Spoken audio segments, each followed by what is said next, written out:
আসসালামু আলাইকুম। আজকে আমি রান্না করব অসম্ভব মজার একটা আইটেম, মিষ্টি আইটেম। সেটা হলো খেজুরের গুড়ের পায়েস। আমাদের খাবারের পরে শেষ পাতে যদি একটু মিষ্টি হয়, সেটা পায়েসই হোক না কেন, তো খাবারের মজাটাই বেড়ে যায়। তো এখানে আমি 2 কেজি দুধ বলক দিয়ে নিয়েছি।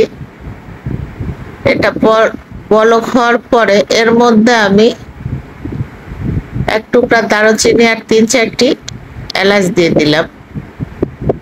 এবার এর মধ্যে আমি খুবই সামান্য পরিমাণে 1 মুঠ পরিমাণে পোলাওর চাল ধুয়ে আমি দিয়ে দিলাম। দিয়ে আমি এটাকে এখন অনবরত কিছুক্ষণ নাড়তে থাকবো, 5-7 মিনিট মতো, যাতে একটা চাল আর একটা চালের সাথে লেগে না যায়। নাড়াচাড়া না দিলে এই পর্যায়ে একটা চাল আর একটা চালের সাথে লেগে দলা বেঁধে যাবে, তো পায়েসটা হবে দলা দলা। তো এভাবে আমি 5-7 মিনিট নাড়বো। আর এই পর্যায়ে আমি চুলার জালটা লো করে দিব, দিয়ে আমি পায়েসটাকে রান্না করতে থাকবো। আর মাঝে মধ্যে চেক করে নিব চালটা কতটুকু ফুটেছে। তো এই পর্যায়ে এসে আমার চালটা ফুটে গেছে। চালটা ফোটার পরে আমি মিষ্টি অ্যাড করে দিব। এখানে আমি আমার টেস্ট মতো গুড় দিয়ে দিলাম। এই পর্যায়ে এসে আপনারা যারা গুড় পছন্দ না করেন তারা চিনিও দিতে পারেন। চিনি দিয়েও সেম ভাবে পায়েস রান্না করা যায়।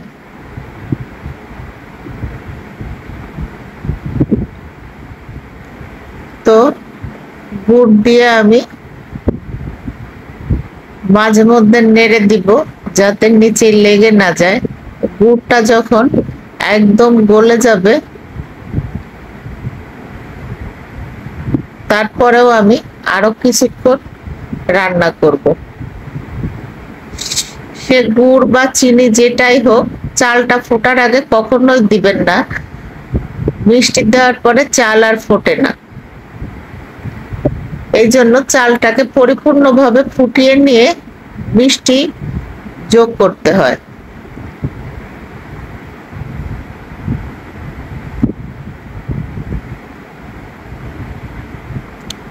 তো আমি নামানোর আগে কিছু কিশমিশ দিয়ে দিলাম।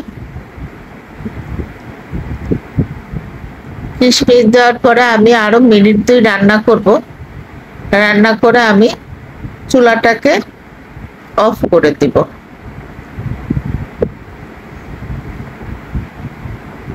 এই তো তৈরি হয়ে গেল আমার অনেক মজার গুড়ের পায়েস।